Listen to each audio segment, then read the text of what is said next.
We recommend that as a consumer, you exercise your due diligence and research all strategies recommended to you before adopting them in your own business. Please review our full disclaimer video and documents prior to viewing this video. Open a new stock issue request. To do this, select the stock issue icon from the top toolbar.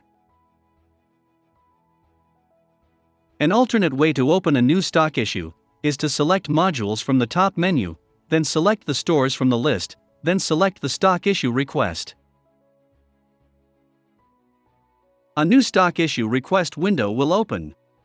Enter the required date. System default is to the current date, or you can double-click in the date field to open a pop-up calendar in order to change the date. Enter in a valid charge account by using either a work order number, asset number, project number, or a valid GL account number in order to get materials from the stores. You can use the search function to find the field information by double-clicking in the field to open a query field. Enter in the delivery to information. Accept the default partial print option if partial issues are allowed, or uncheck the partial print checkbox if you only want the materials when all requested quantities are available. Check the Synchronize Dates checkbox if you want the issuing of the parts placed in sync with the scheduled date of the work order. Otherwise, leave the Synchronize Date checkbox unchecked. If the asset on the work order has a bill of material attached to it, select Services in the top menu bar.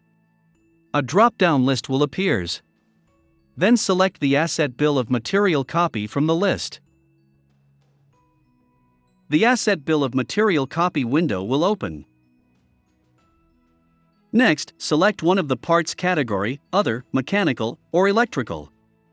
Do this by using the field's drop-down list. Next, find the parts that you need in the parts list and enter the quantities you need in the Select Quantity column field. You can select as many parts from the bill of material list as you need. Once you have selected and entered the quantities for all the parts that you need to order, then select the Return Data icon on the left-hand side toolbar. All of the items you selected along with the entered quantities are returned to the Detail section of the Stock Issue Request window.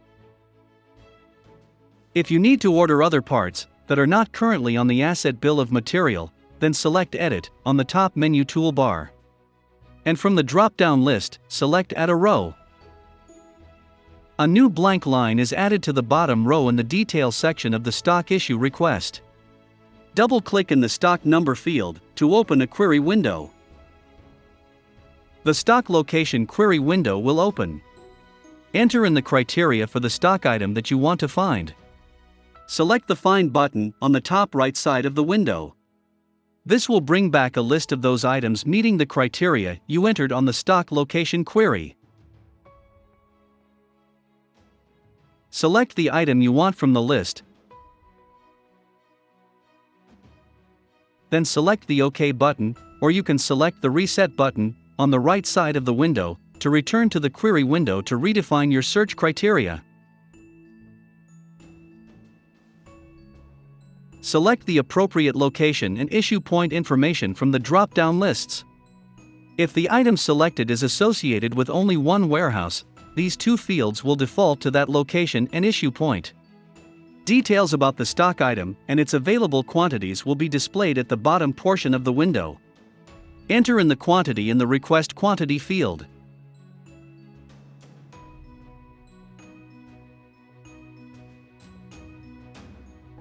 Next, select the Save icon on the left-hand side sheet toolbar.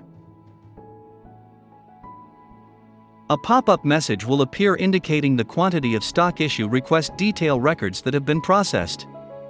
Select the OK button to continue. The pop-up message disappears. Close the Stock Issue Request window.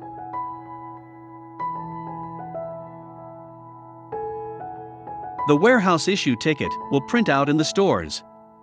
This brings us to the end of how to enter in a stock issue request. Thank you for watching. If you liked our videos, please subscribe and give us a thumbs up.